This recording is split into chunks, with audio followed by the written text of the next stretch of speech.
growing is hydroponic, which means that we grow without dirt.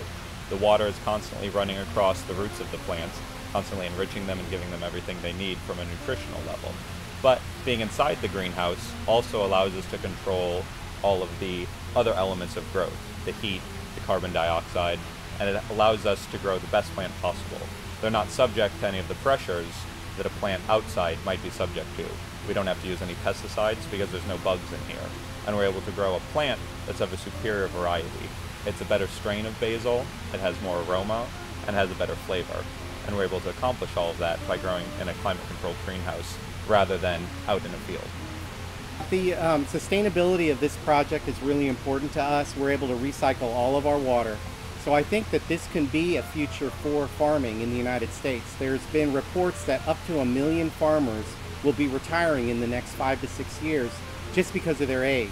So we're looking for new farmers, for young farmers, and maybe new ways of even farming. And certainly hydroponics is one way to go. And I think that basil is a great product to grow. I think there are other things that can be grown hydroponically, and we've done that on a trial basis in this greenhouse. And Thomas has just done a great job of just managing how that works. So I think there are a lot of people who could learn from what we're doing right now. And one of the great things about our company is, we've reduced the carbon footprint by growing locally and growing a premium product. And you can really tell a difference than, we do value products that we import from other places in the world.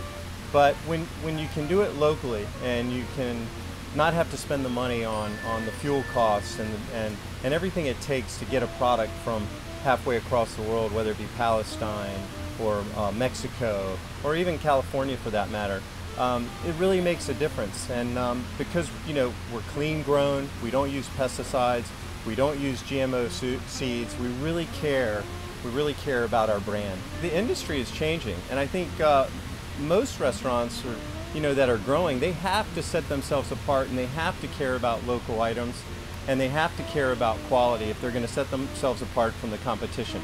And the business is ever increasing competitively, and this is one way that Baker's Crust has been able to set itself apart by growing its own vegetables and knowing where they come from, knowing they're safe, and knowing the quality is really of the highest standards. Because that's how we built our company 20 years ago. We baked our own bread. We bake our own breads. We cared about every ingredient that we use, and this really fits right into our culture and our mission. And one of the interesting things about our story is, Baker's Crust was working with the College of William and Mary and the Mason School of Business, and we had developed this entrepreneur and internship program. And Thomas was working with us and was part of that program. And one of the areas we were studying was sustainability.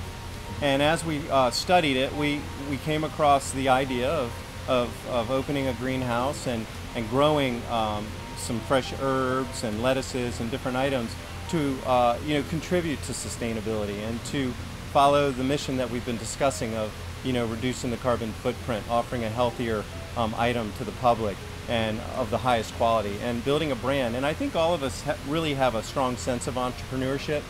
And that's where we get quite a bit of our passion. And Thomas just graduated from William & Mary, it was a year ago, correct, Thomas? Yeah. And so he came right out of school, president of a company, and we're real lucky to have him.